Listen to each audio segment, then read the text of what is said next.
The forest was quiet and still, but I could feel its pain as I quickly walked towards the small stream that separated it from the open plains. It had called me in my dreams, and I woke up when the stars still shone and left my village to answer its call. I didn't take much with me, even if the journey was long, longer than I normally undertook. But I trusted the forest would provide me with everything I may need. It always cared for us and protected us from any harm, and we cared for all its children who lived under the green canopy we called our home. I sang quietly, admiring the beauty of the forest that never stopped to amaze me, even if I had grown up surrounded by it. I knew so many songs that I always had something to sing, even though my journey was long. But this time, my voice was not as clear and cheerful as it used to be. I could feel the pain of the forest in my heart, and even if I tried to separate myself from it, it was difficult. Never before had I felt its hurt so strongly, and on a few occasions it overwhelmed me so much that I lost my center and let the thorny vine leave a bloody mark on my ankle. I fought against the feeling as much as I could, but the closer I came to the place where the forest wanted me to be, the more difficult it became. In the end, I just accepted it and started to cry as I walked, letting the thorns dig deeply into my skin with every step I took. I was close enough to smell the smoke, and as I stepped into the groove, I saw the charred tree stumps standing where soft white flowers used to bloom in the spring. Fire wasn't uncommon during the summer months, but this one felt different. Somehow, it wasn't normal, even if I couldn't say why. For the first time in my life, I felt fear entering my heart, bringing a shadow of doubt with it. Would the forest protect me this time? I wondered, as I stepped into the groove, the charred leaves crunching underneath my feet. Was this the place where the forest wanted me to come? I thought, feeling the dread creeping up my spine. How was I supposed to heal this? It would take years before this place would come back to how it used to be. There was so much death and destruction that none of my songs would bring harmony to this place. Well, what else could I do?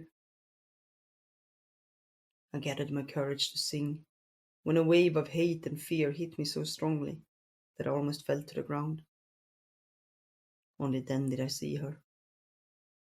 A white unicorn covered in blood, entangled in the branches of the half-burnt trees that had tried to deny her access to the forest. She was dying. I could see an arrow piercing her white body, tearing deep into her flesh. She felt me coming and looked in my direction. Her eyes were wide open and filled with flames. She called the last of her power, wishing for the fire to consume all the life it could touch, including her own. So that's how the fire had started, I thought.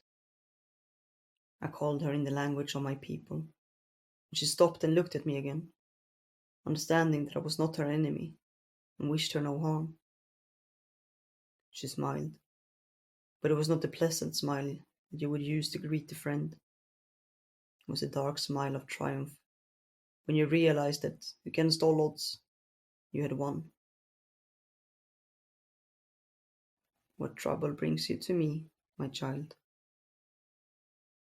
She greeted me formally, as her race always did, and I recognized her voice as the one I'd once heard when I was a little girl. Sara? Is that you?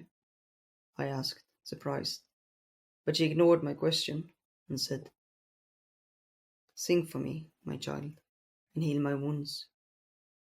I come from afar to offer counsel to your people. I put my hands on her and sang quietly, wishing for harmony to enter her body.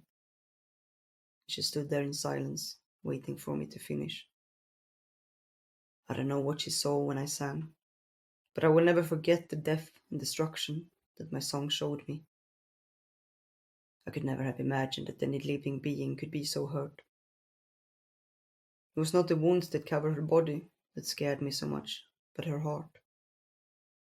When I tried to heal it, she moved away. Thank you, child. It's enough. I'm well enough to bring my counsel to your people. I was taken aback by her words, as no one ever refused to be healed, but I stayed silent. Like everyone else, my people had a deep respect for the peace bringers, even if they rarely came to our forest, and their wishes were considered an unspoken law that held our world safe.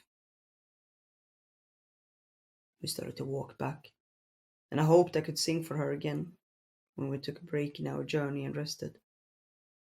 But despite her wounds, she never stopped. I admired her determination, even if seeing her suffering made me sad. She really was as selfless as her race was believed to be, always putting the needs of others before their own.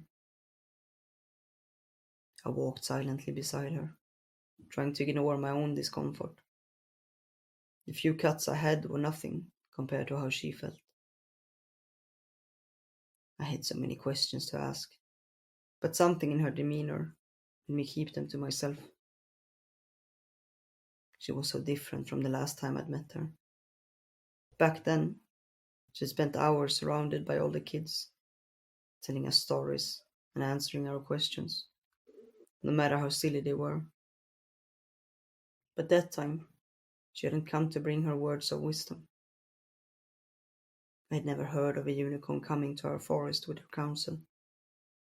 Maybe that happened before, and the bards knew a song about it, but if they did, they had never sung it to anyone.